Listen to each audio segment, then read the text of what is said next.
Okay, everyone, welcome to Macro Ace with your host Tony. Looking through the EIA inventories release for this week. As always, we do have a lot to go through. Hopefully, you can all hear me clearly and the sound is all fine.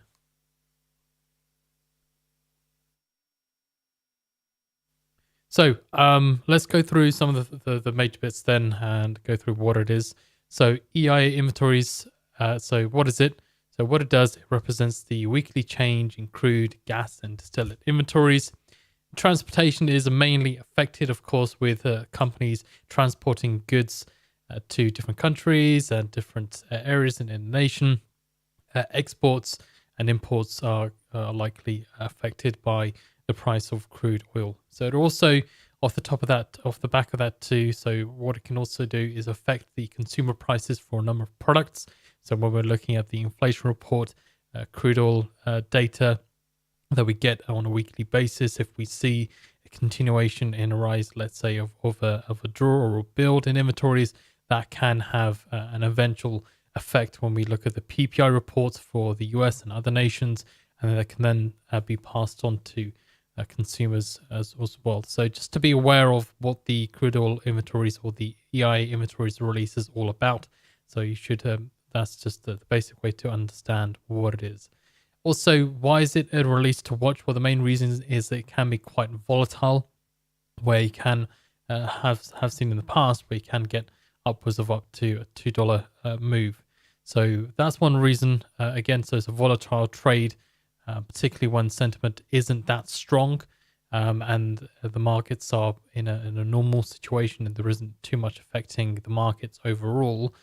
So then again, it can be a very volatile trade.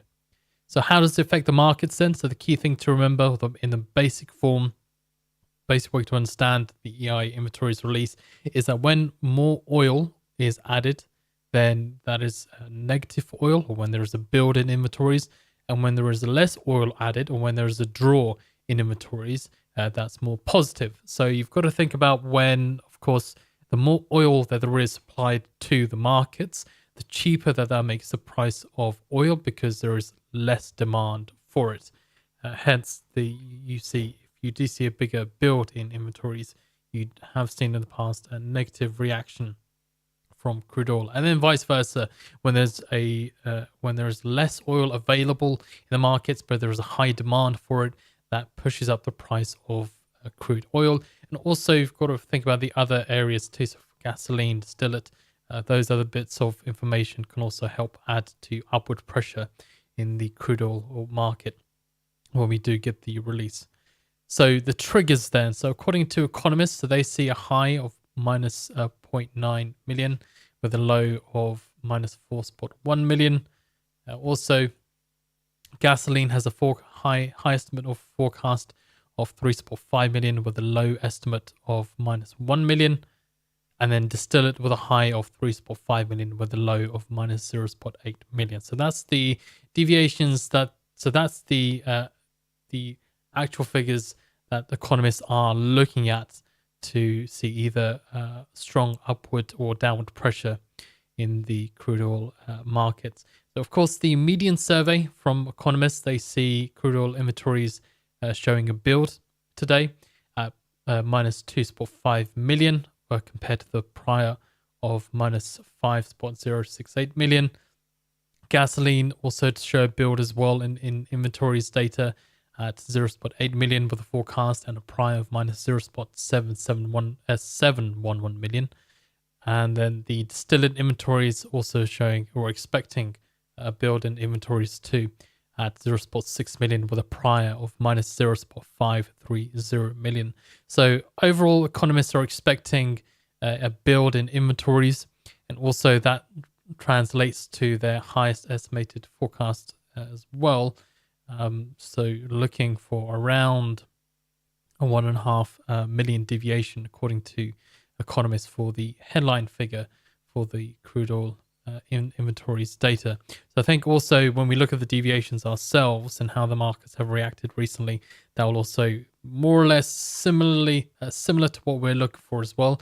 I know in the past we've looked for quite high deviations because of how the oil markets have acted before an economic release has occurred, and also during an economic release when there has been a huge deviation in the headline figure. But we'll get into that in a little bit later on.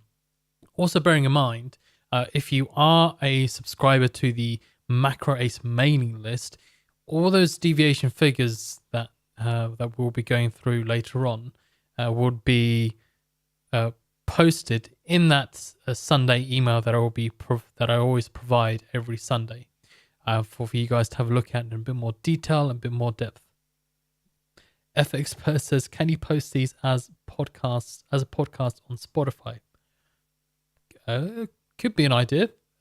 Maybe how just trying to think how you I mean, if you just like the voice rather than looking at stuff.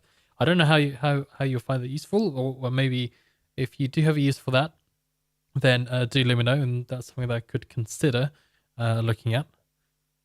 But yeah, so going back to the data then. So the API data, or the American Petroleum Institute, okay, so private a group of 600 petroleum and gasoline and petroleum natural gas providers in the US that come together to create a policy, or to work together to provide energy in the best way that they can for the US. They release their own private data of how much they see, of how much inventories may have seen a build or a draw by. Okay, and it can be seen as for traders for the night before the official government release from the EIA. It can be seen as a way to kind of trade it, or it could be used to foreshadow what to expect for the day ahead, of which direction the data goes in. So if there is an overall build, or if there's a build in the headline figure on API crude oil stock change, then some traders might expect a build in the EIA crude oil inventories data that we'll be getting today. But there hasn't been a very strong correlation as to the predictiveness or the predictiveness of the API data itself. So if you're looking for an indicator as to whether or not it's going to be very useful and as a predictive measure, API doesn't really have a strong correlation. It doesn't happen, or you don't really get a correlation all the time. But some traders do use it, as said, do use it as a way to kind of forecast or foreshadow which direction the crude oil inventories data or the EI inventories data could be headed. So just to also bear in mind as well is that people do trade API data, although it is private data that isn't readily available. Sometimes the figure can cause market moves. And before the Ukraine-Russia conflict, that was always the case when the data had come out. Now that's less so, with how careful and how cautious and how volatile the markets are at the moment. So bearing that in mind, it's still quite useful to kind of look at and understand what the API data showed. So last night we had stock change oil showing a build at a build at 1.845 million compared to the forecast, which was also expected to show a build, but we had the forecast was minus 0.69 million, but we got a bigger build last night. And then the gasoline stock change also showing a build from the prior release at 1.821 million.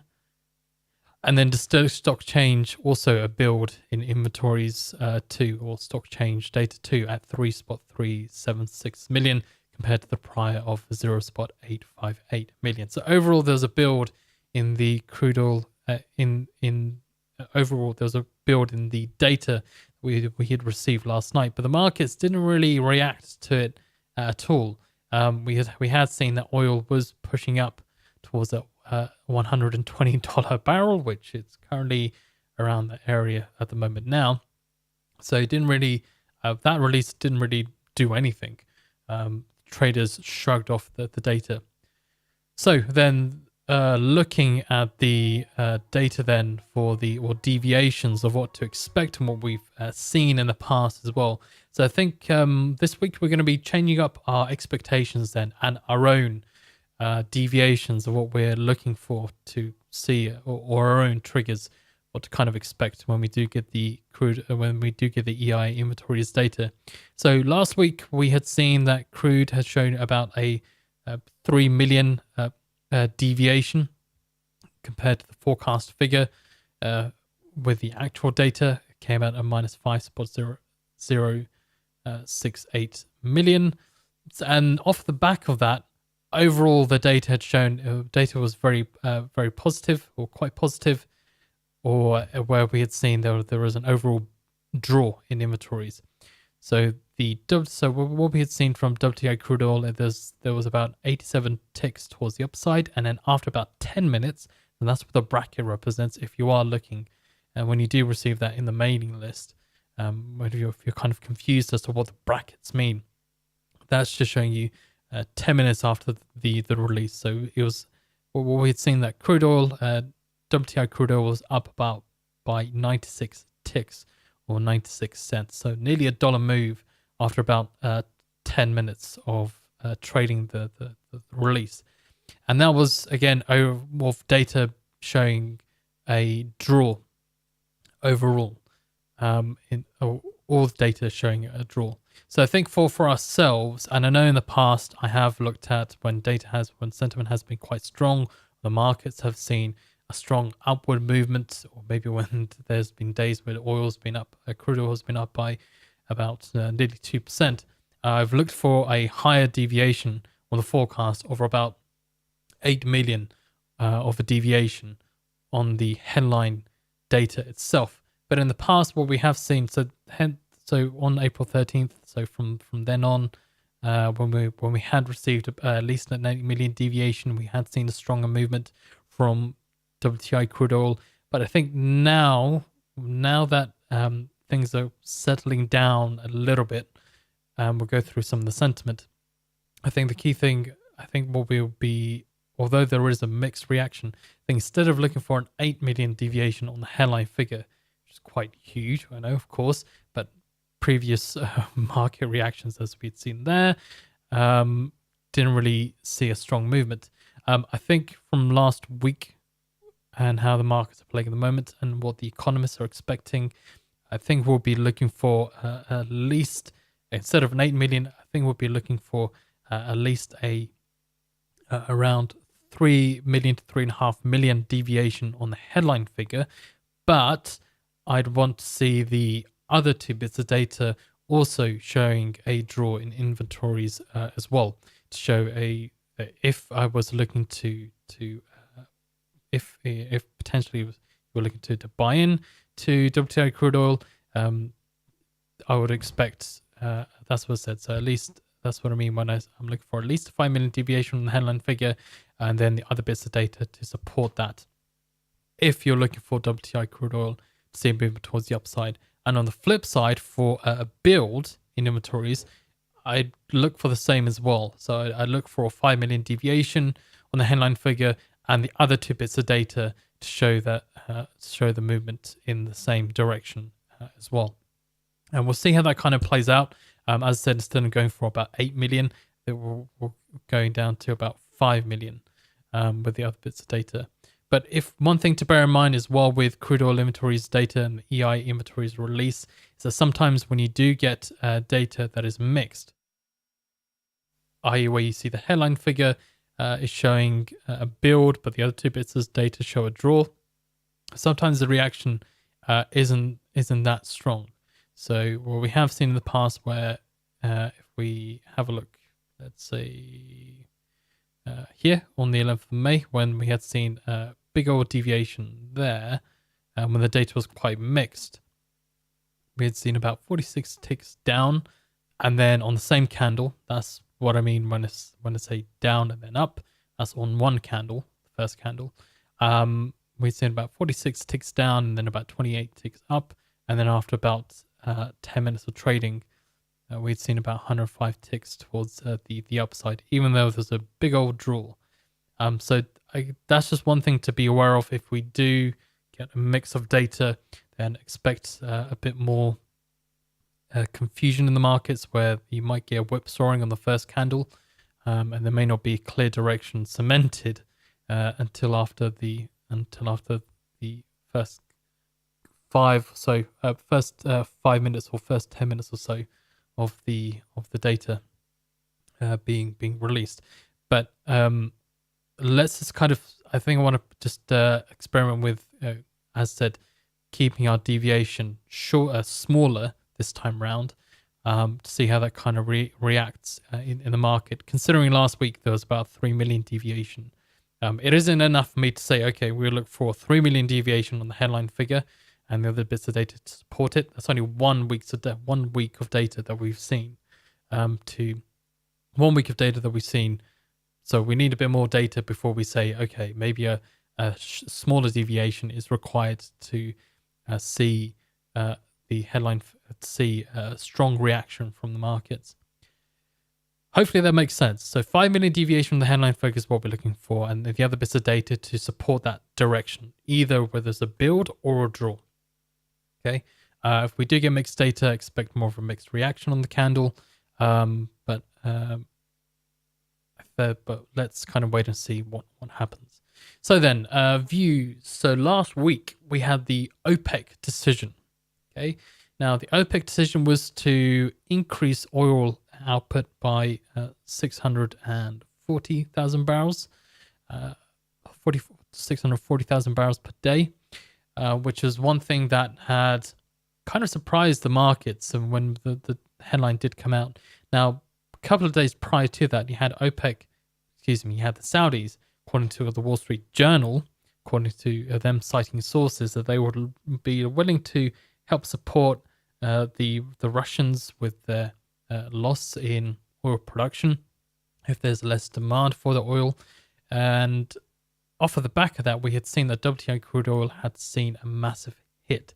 And then the following couple of days later, when we did get the OPEC plus decision to increase oil up by 640,000 barrels per day rather than 432,000 barrels per day.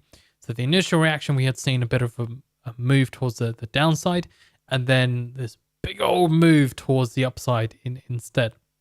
Now, the thing, one of the main reasons cited as to why that had occurred is, according to JP Morgan, so they said the latest deal to increase production quotas in July and August isn't sufficient to make a difference in global oil balances. That's according to Natasha Kaneva, and saying that the higher output won't offset heightened demand at seasonal peaks alongside China's reopening, with the risks to the bank's supply estimates skewed to the downside.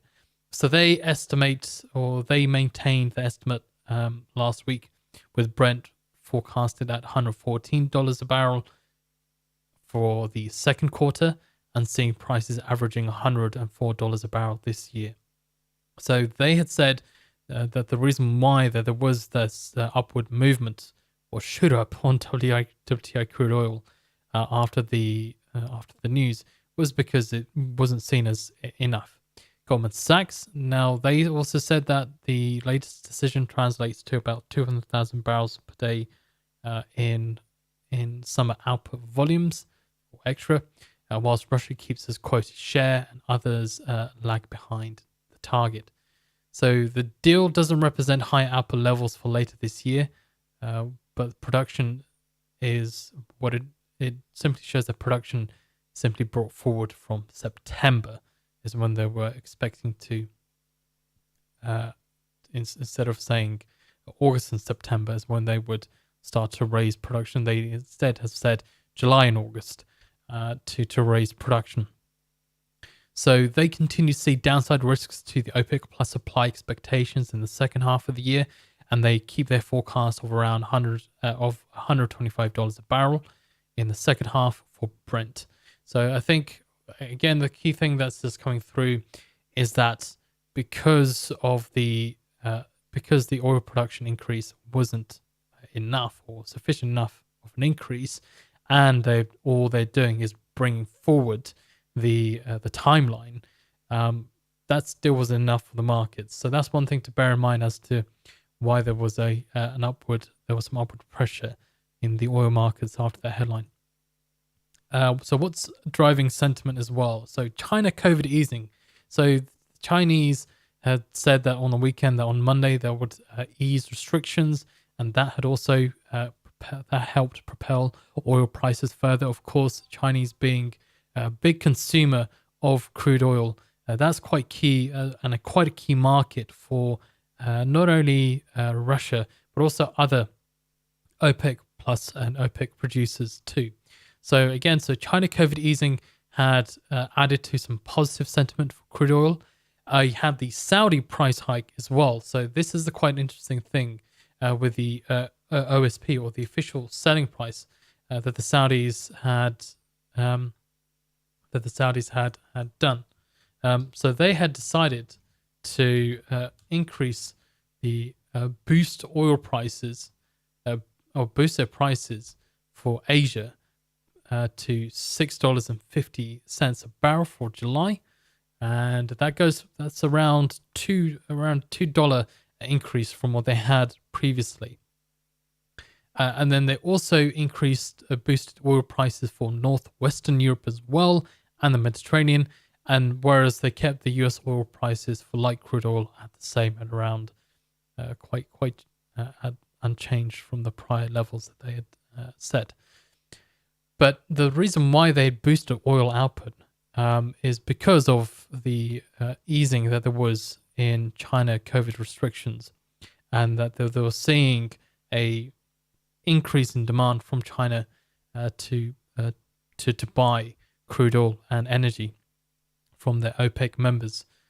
So even though the easing were more on a precarious level, or were on the precipice of there being another lockdown, or kind of small little lockdowns here and there in China, Saudis took a punt and said, "All right, let's raise the prices. Chinese want their oil, let's do it," and that's what happened. So that also supported the price of crude oil as well, with the increase in prices for everyone, barring the US. Then as well, so recently actually, I did see a headline not too long ago. So India was in talks to increase Russian oil imports for a 6-month contract. Now the recent headline, if I just bring it up here because that is interesting, and that has also had a play in the oil markets too. So if I just bring it here. So you had India Oil Corporation signed a 6-month oil deal with Rosneft to buy 6 million barrels a month, as according to sources. Now the Indians and the Chinese are the the two key customers for the Russians when exporting oil to those nations and then importing it.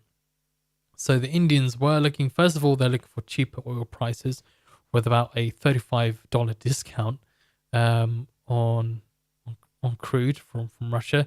And now there looks to be, according to a source, that there looks to be a deal that there could be a 6-month oil deal between Rosneft to buy oil from the Russians instead. So I think when we're considering with the Indians, if they're looking to buy the oil, how that will affect the oil markets too. Actually, I do want to have a quick check what happened. Everything did happen off the back of that news. So there's a 9:59. Okay.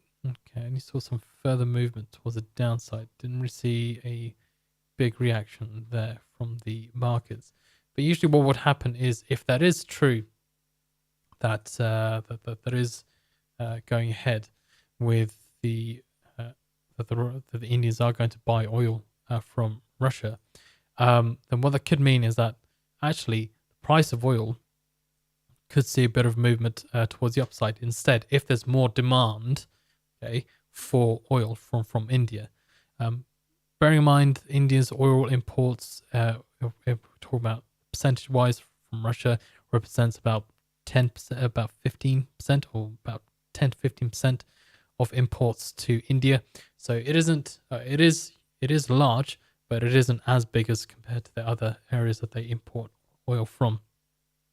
So that's also having an effect on sentiment to potential buying of oil from India for 6 months. Norway, so there is a potential strike that's going to happen in Norway on the Sunday. And what that could mean is that 845 out of the 7,500 offshore oil and gas workers could hold that protest. Could hold that strike. But according to labor unions, what they said in Norway, that could have a limited impact. That should have a limited impact on oil and natural gas flows to other nations. So one of the reasons why there's also some of that added pressure, and the reason why we're up around $120 around that price, is that according to Commerzbank's Fritz, is that oil is finding support from potential strike in Norway. Bearing in mind, so Russia is the biggest exporter of oil and natural gas to the European Union, and it comes in second place, right? About 20% of the Europe's oil and natural gas comes from Norway. So with Norway going on some of the workers going on a potential strike in Norway, although it may be a short-term thing, I think the key thing is that the markets are very, as I said earlier on, that the markets are very sensitive to news that could show that there could be a loss in a supply of oil or an increase in supply of oil. So I think that's just one thing to bear in mind as to why we're seeing, as to why we are where we're at in the crude oil markets. Then the previous release, we've got about 3 minutes, so I'll play the release here.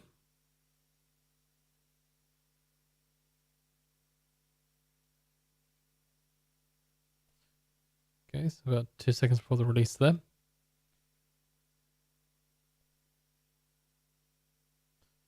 Okay, so I have to mute it. Whoops. There we go. So yeah, so after that data, well, we had seen, I said we'd seen about a 3 million deviation on the headline figure. This is how the markets of WTI crude oil reacted. It moved towards the upside and saw a stronger reaction on the first candle. Okay. As I said, there was about 87 ticks towards the upside off of that data. So, but again, there wasn't too much sentiment moving the markets at that time. Actually, no, yes, there was, because I was talking about the potential China COVID easing and also the OPEC news that we had received as well. And also the Saudis and how they affect the markets. So we've got about 2 minutes left to the release, but so the movement of the markets was quite strong from WTI, and then we had seen keep going that they actually held its gains and started to move up further. Although it did try to see that reversal after about 3 minutes, we did see a continuation move towards the upside there. Okay. And then again, as I said, after about 10 minutes of trading, we were up about 96 ticks towards the upside. Got 1 minute left. Let's get out of this. Let's go to our site. Also got my tick strike ready. Going there. Let's get FJ as well. Okay, so financial juice. Alrighty. Okay. Let's put that there. I'll give you a clearer picture. Right, how many seconds do we have left? So we've got about 30 seconds left to the release. Let's see, instead of going for an 8 million deviation, let's see if our 5 million deviation on the headline figure, if that works. Or what that does. About 10 seconds left.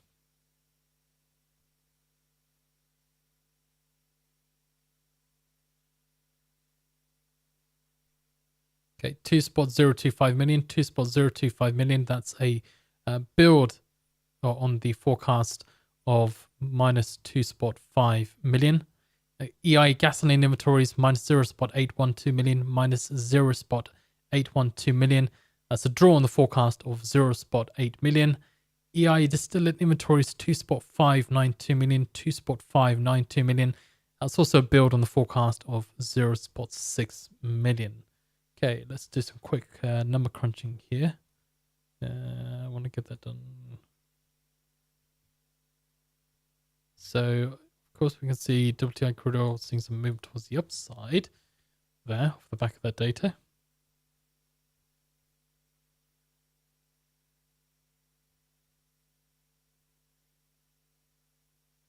Okay, so we've seen about a 4.5 million deviation on the headline figure.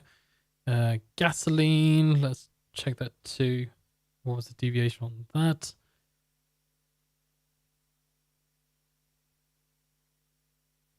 Okay, gasoline seen about a deviation of about 1.6 million, and then distillate.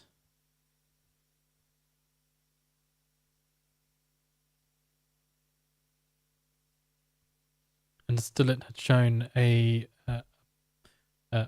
deviation of about 1.9. So there was an initial, so overall, a build in inventories data.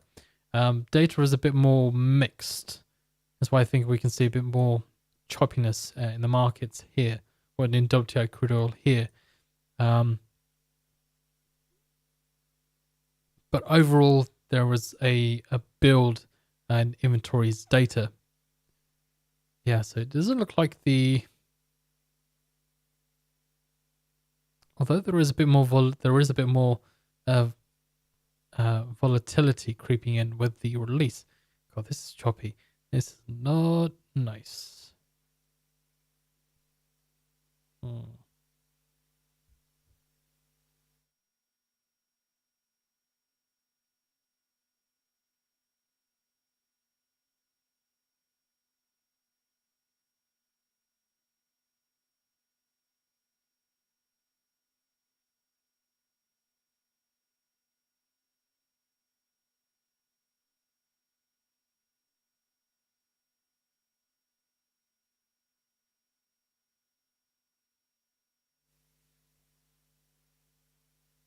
All right. Okay. This does not look nice at all. Try and trade. So even though we did get build in inventories, usually as I said in the past, that usually causes a movement towards the should usually cause a movement towards the downside, but here a bit more mixed of reaction in data from what we can see. In actuality, seeing a movement towards the upside, but bearing in mind, I think price had released too. Let's see, where are we? So we go from the beginning of the section of comics. Let's go from 9. Kind of zoom in a little bit there. Let's see.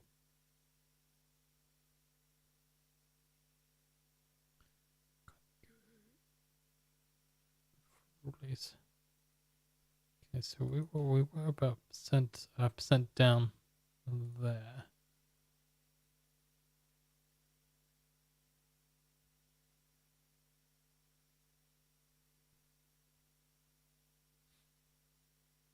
Okay. Yeah, so that's a bit of an odd reaction from the EIA inventories data. Scotch and Stocks. Hello, haven't seen you in a while. How you doing? You doing good? Good to see you again on here. But yeah, very not the reaction that was expected, considering how we've seen data in the past, how it's reacted. But so that is the release there. There isn't really else much to add. There's no comments that we're expecting to see or anything like that. But just one thing to note. So you've seen the financial news feed, how quickly the data had come out to the site, and also, of course, I've turned the voice off for you. And there is a slight delay on YouTube. The key thing is with Financial Juice, okay, Financial Juice Pro, what it allows you to do is, of course, you have a real-time voice and text service, okay, or live voice and text service or Squawk service, okay, and one that provides you with the up-to-date headlines and one that provides you with updated headlines of what to expect in the markets and what central bankers might be saying or they might be feeling, and also government is as well. So what Financial Juice can do, and what I've seen a lot of traders do with a Squawk service, particularly investment banks, what investment banks do with Squawk service is that they use it as a way to manage their risk in the markets. Okay, so when you do get some headlines where we do see sentiment shift, we may get a major surprise. If I just bring up the Saudis.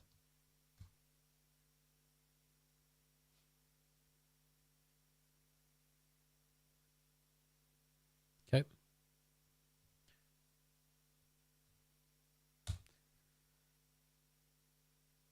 So the key reason as to why to have a live Squawk service is because of the potential moves that could happen they might not be aware of, because of certain headline or certain headlines that have come out that have shown movement in the markets. So with the OPEC, so on May 31st, we had the headline according to the Wall Street Journal citing sources, the OPEC members are consider exempting Russia from oil production deal, i.e. in on the flip side that they would make up for the loss of Russian oil. And off the back of that, you'd seen on the dot, you'd seen that WTI crude oil had seen a movement towards the downside. So if you were, let's say, if you were buying into WTI crude oil, then what could happen, or is that you could manage your risk to try and make sure that you don't lose all your money, because you've seen that the headline come out and is used as a way to kind of help manage your risk. Of course, some traders, what they also try and do is they try and trade the news as well. So that's that's also another way that traders do use the news. But a lot of the time, what I've seen and what our customers have said is they use it as a way to manage their risk in the markets, kind of see how the markets react to the bits of news. And then they make their trades off of that. But again, everyone is different in their own ways of how they trade the markets. It's something that, again, as I said, investment banks use to trade the markets, trade economic releases and headlines that come through and manage their risk. But that's one benefit, one big benefit of Financial Juice. The other big benefit is, of course, if you have Financial Juice Lite or the free version, is that the free version, there are ads that are played. You have a delay to the website or the voice, the text, the economic releases and the economic triggers as well. And you also see advert banners as well. So if I just kind of bring it up here.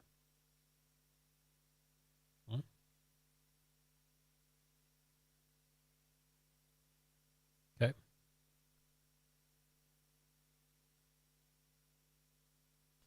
So that's the light version of Financial Juice. So again, you can see that you get these ad banners here that come through every so often. You have a delayed voice news and also, as I said, delayed text and economic releases as well. Whereas on the Financial Juice Pro site, the other big benefit of having a live voice and text service for the Pro version is that with economic releases, you can set your trigger to whatever you want it to be. So what I mean by economic triggers is that if you're looking to buy or sell a certain asset or whatever it may be, and you're looking at a certain release, let's say for Crude Oil Inventories, of course, barring today's reaction, and also ignore this little number here. That's just showing you the current forecast or the median estimate. That's not us telling you what to do.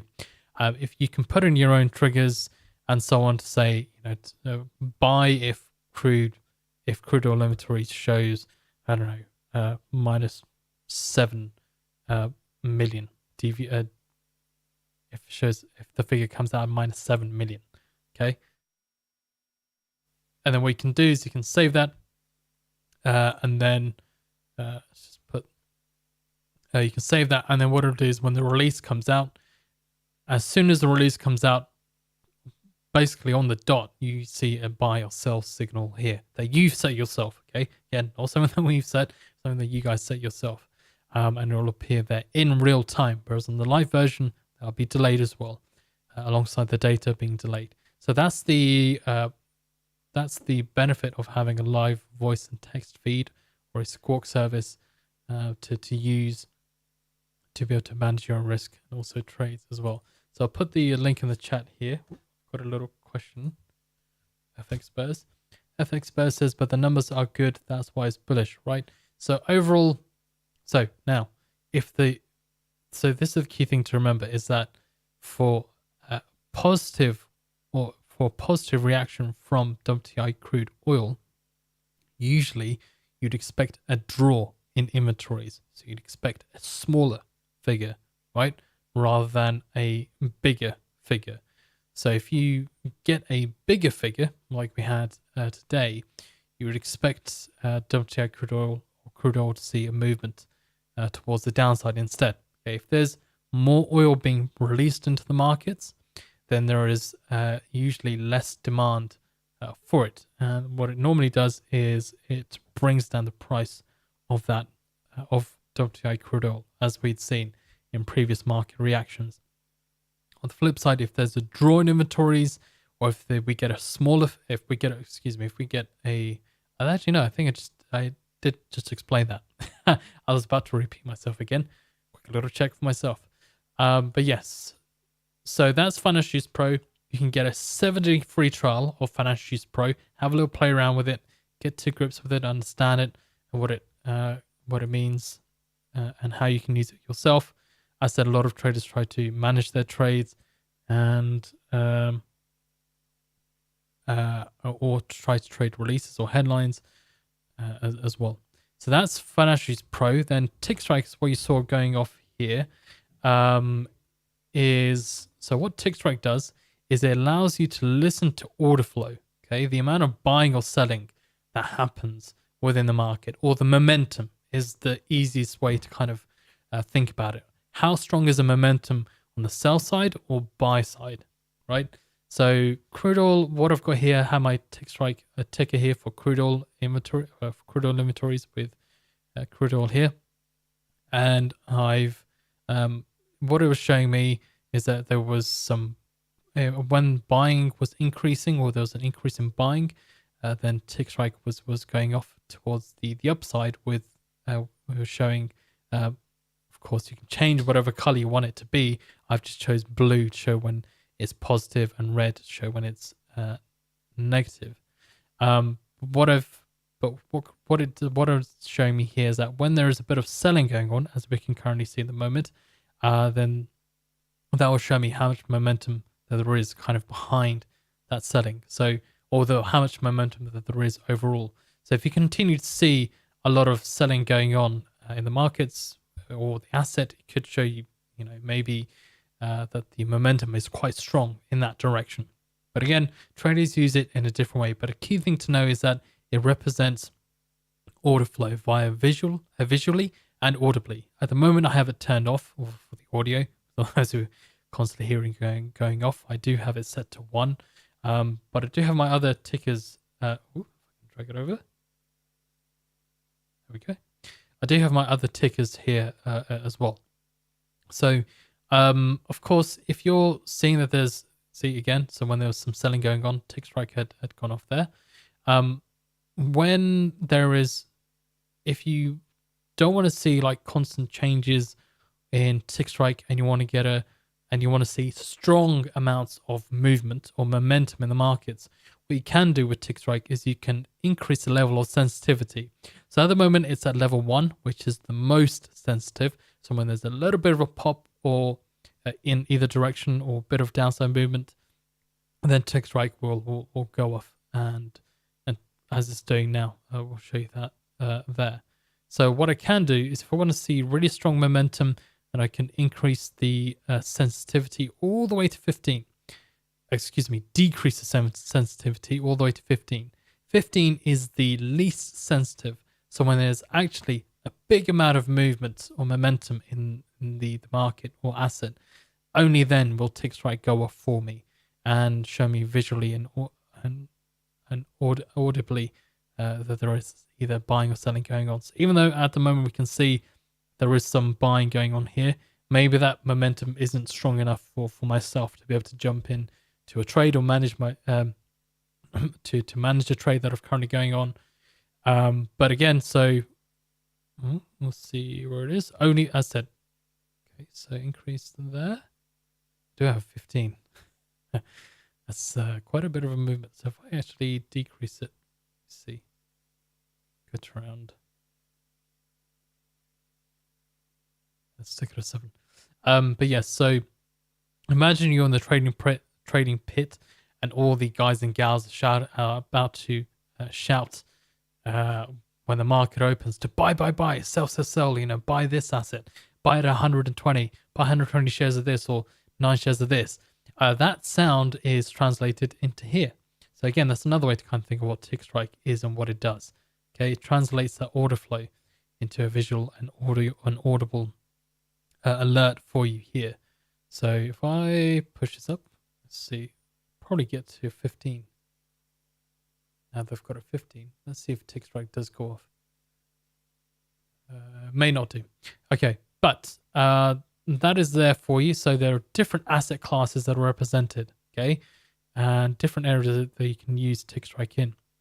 So not only in crude oil, but currencies, ETFs, ETNs, stocks, futures, all those different areas that you can use tick strike in to help with your trading and to kind of help you kind of gauge what the momentum is like in the markets. Then that is there. That is what tick strike does in its simplest way. A lot of traders, if you scalp trade, again, that can be. I'm not saying that's the best way. I'm not saying that's a recommended way to trade it, or to use tick strike. But it's something that traders have, or some of customers and people who review tick strike said that's how they've mentioned. That's how they've used a tick strike before. Again, that's also another benefit to you, or another thing that you can add to your arsenal to manage your trades, and also potentially capitalize on opportunities as well. But again, it's all down to how you want to use it. So what we want to do is provide you with a 7-day free trial of tick strike. Okay, so have a little play. Okay, kind of figure out what works best for yourself. And again, it's said as a 7-day free trial. Best thing, you've got to, of course, come up with your own way to kind of trade stuff, and you guys will, of course, have your own trading methods. But see how tick strike works for you. Okay? So as I said, it's a 7-day free trial that you can have of it there, which I've put the link in for you. Now, last week, somebody had highlighted to me that I'd put the wrong link to the Macro Ace Twitter page, but now I have the right one, which is here.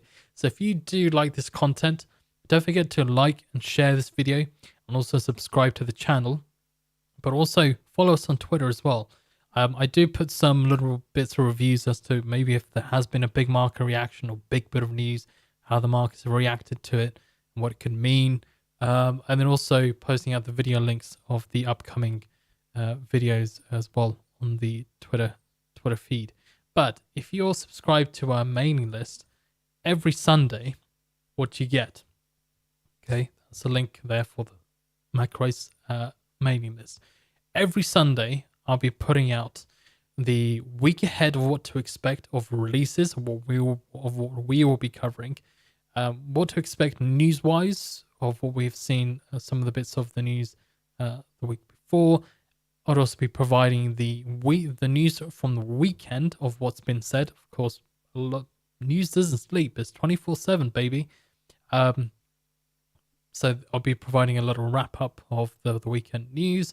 and also kind of what to expect for some of the releases too, and what to kind of keep an eye out for when we're looking at the major releases. So like when non-farm payrolls, one thing that I mentioned was keeping an eye on the average earnings year on year. Of course, inflationary pressures is quite a big topic at the moment for central banks, and is more or less the key focus for everyone. So inflationary pressures such as the average earnings data was quite key to show that depreciation or the slowdown in that, and that was one of the reasons why we'd seen the S&P 500 see movement towards the upside, instead rather than seeing a movement towards the downside when payrolls figures have in the past year or so, or less than a year, at the beginning of the tightening cycle from the Fed, had actually shown a movement towards the downside.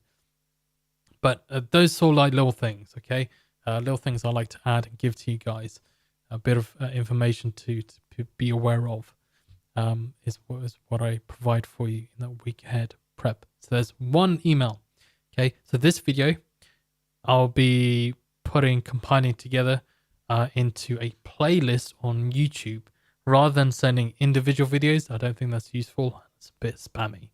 So I'll be sending one video of the previous releases for the releases for the week, and then also I'll be sending I'll be putting in a link for the videos or the live streams for the week ahead.